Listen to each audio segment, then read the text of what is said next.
Bon bah voilà, là on est sur l'étang de Thau avec Johan Mendes qui a la gentillesse de nous emmener sur ces tables et Johan Mendes qu'on avait déjà vu sur le Facebook et qu'on a vu sur c'était sur France 5 hein, je crois.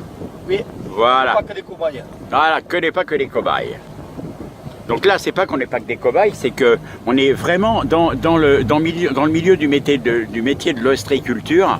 Et c'était important pour moi de pouvoir faire un joli reportage et aussi pour TVMS de montrer un petit peu la vérité des choses. Parce que je trouve qu'on fait assez peu de reportages sur le métier de l'ostréiculture. Eh bien, ça c'est vrai, mais maintenant, mon petit Jean-Pierre, que tu fais partie de Mèze, oui. Je dis pas que tu es mésois, parce qu'il faut minimum... Non, je suis pas mésois. Il faut minimum 3 générations, minimum pour être vraiment de Mèze. Ça viendra. T'inquiète pas, ça viendra. Mais je suis pas mauvais, non?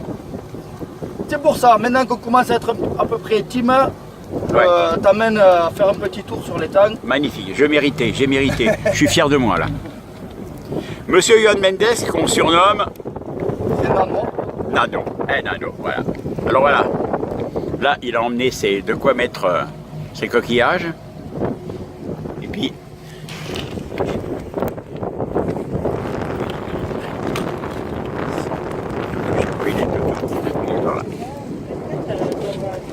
Oui.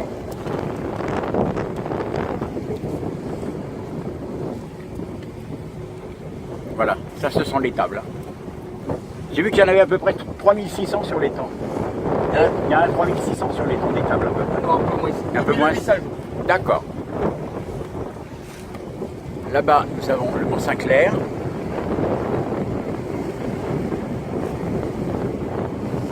Derrière nous, Mèze.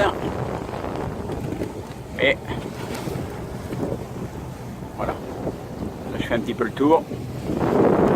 Voilà, tout ça, ce sont des masses. Alors, généralement, ils sont travaillés le matin très tôt. Et ça, c'est Mademoiselle Canaille. Qui a le pied marin.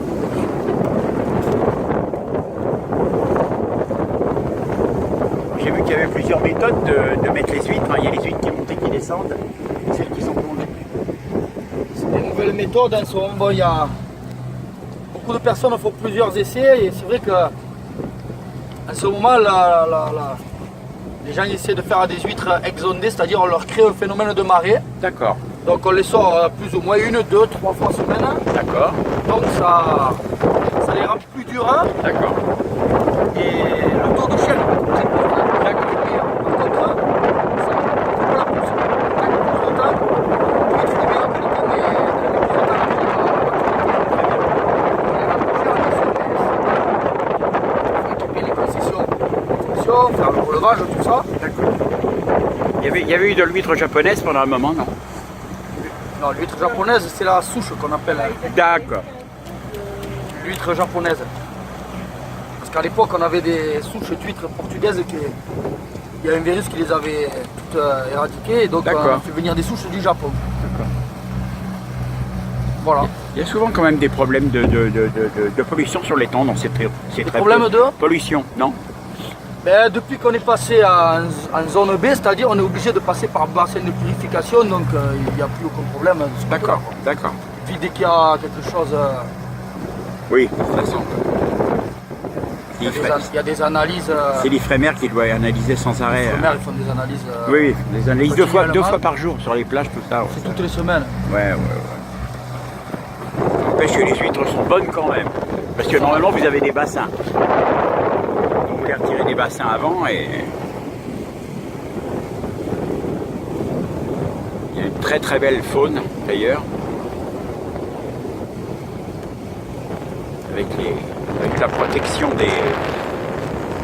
Avec la protection des hippocampes hein, qui sont protégés. Voilà.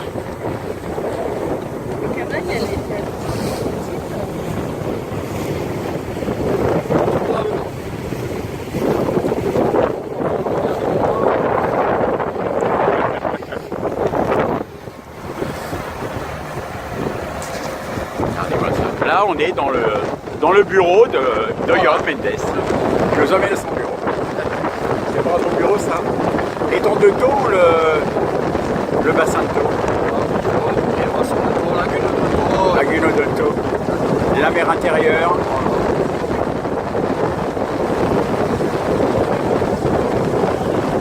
Ah, c'est pas difficile. Voilà.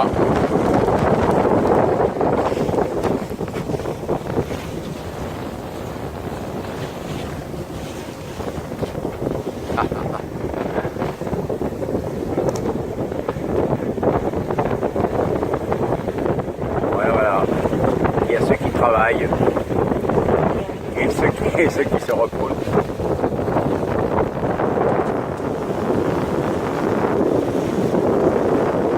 Voilà donc un joli reportage pour TV Metz.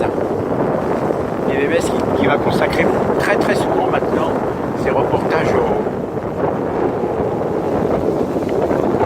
travailleurs de l'État. C'est important. Voilà.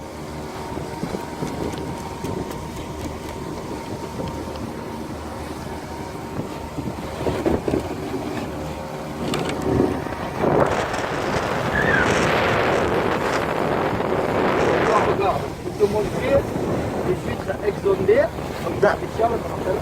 D'accord. Vous montrer les huîtres. Sondées. Faire voir. Ah oui. Faire suspendu celle-ci.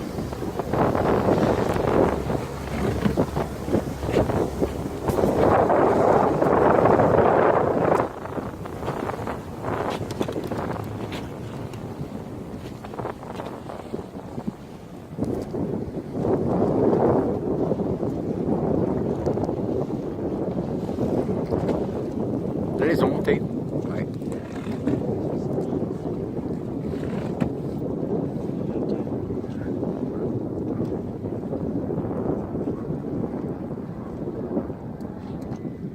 Voilà. D'accord. Voilà, tu vois bien les filets pour protéger les dorades quand même. Hein. Ah oui, d'accord. Oui, on voit là. Ok. Ah oui. Ouais, là on les voit bien. Là. Là, on les voit bien, elles ont été remontées pas longtemps, on voit que c'est pas à moi ça. D'accord. Il y a une paire d'heures, je pense, et demain matin, il doit le redescendre. D'accord. Et le fait qu'elles prennent de la chaleur, c'est pas mauvais pour elles, non? Non, mais là, elles ont été montées il n'y a pas longtemps, elles vont rester. Elles vont pas prendre trop de chaleur là. Oui. Oui, puis c'est toujours une bêtise de penser que l'huître a une durée de vie courte. Non, Non, elle est pleine d'eau quand même, c'est historique. Je pense qu'une huître, si elle est bien conservée, même en temps du frigidaire, ça peut se conserver 8 jours, non? Oui, 8, 9, 10 jours. Ah bah voilà. À plat, bien sûr, bien rangé. Et l'histoire des mois en R, c'est terminé, ça c'était le... C'est l'histoire d'ancien, ça. C'est les trucs d'anciens, ça. C'est fini, ça. Non, ça n'existe plus. Maintenant, si vous avez une bourriche d'huître, vous pouvez très bien la garder. Bien sûr, l'été, on se régale là au bord de l'eau de manger Oh là là. un plateau de fruits de mer. Et les brassoucades, monsieur Johan. Avec un petit pic-poule de pilet. Ou une petite bouteille de Après, on est champagne. où? Voilà. Donc je vais te montrer maintenant des huîtres à la vente. D'accord.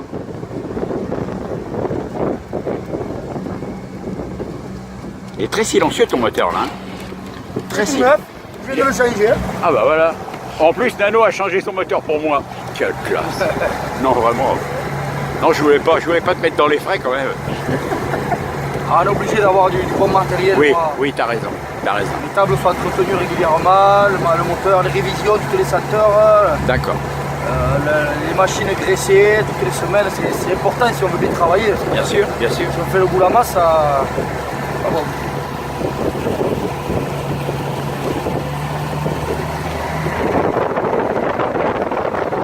Et là, il n'y a pas comme profondeur d'étang.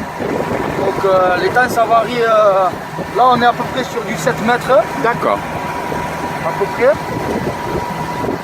À Bouzil il y a beaucoup plus de fond que sur Metz ou Marseille il y a un peu plus de fond. D'accord.